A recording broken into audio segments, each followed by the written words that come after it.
Medical groups don't usually collapse because their revenue dropped 3% last quarter. They collapse because someone, usually someone important, disappears and no one bothered to think about what happens next. Call it magical thinking, call it hubris, call it garden variety procrastination. Whatever you call it, it's remarkable how many medical groups operate on the assumption that their leaders are immortal, infallible, and in some cases incapable of being recruited away by someone who promises them fewer headaches and a bit more time off. Here's a newsflash. Leaders leave, they burn out, they get sick, they die. Sometimes they're even asked to leave. Sometimes they leave you right when the group needs them most. And sometimes they stick around far longer than they should, which is a different kind of a succession problem, but a succession problem nonetheless.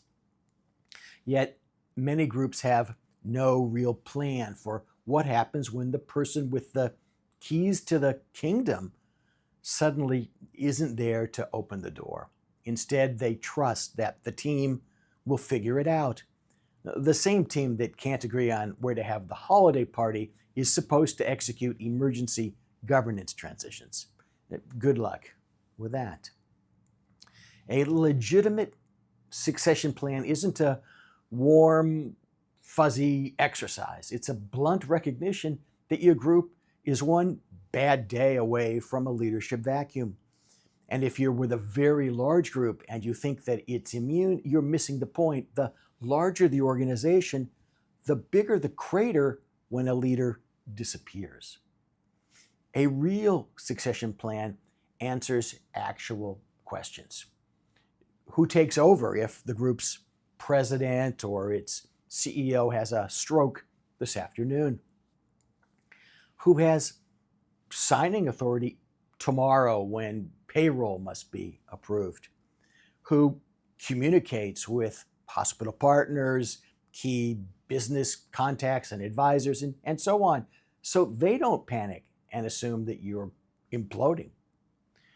Who has been trained, not merely anointed, to lead? And the big one, how do we prevent internecine warfare during the leadership gap? And yes, this must all be in writing, not in a partner's memory, not in the bylaws somewhere, not, I think we talked about that once, ink on paper or digital ink in a PDF. Preferably something someone can find faster than the group can schedule a meeting. The irony is that leadership succession is far easier to plan for than to survive without. You can either choose the transition or have the transition choose you. One is manageable, the other is far, far more difficult.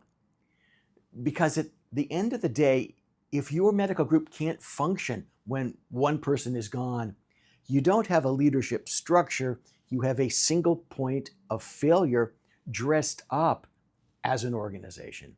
And single points of failure, well, they always fail, usually when you're least prepared. Oh, one more thing. If you got value from this, please give us a like or a follow. It helps us reach more people like you. Thanks a lot.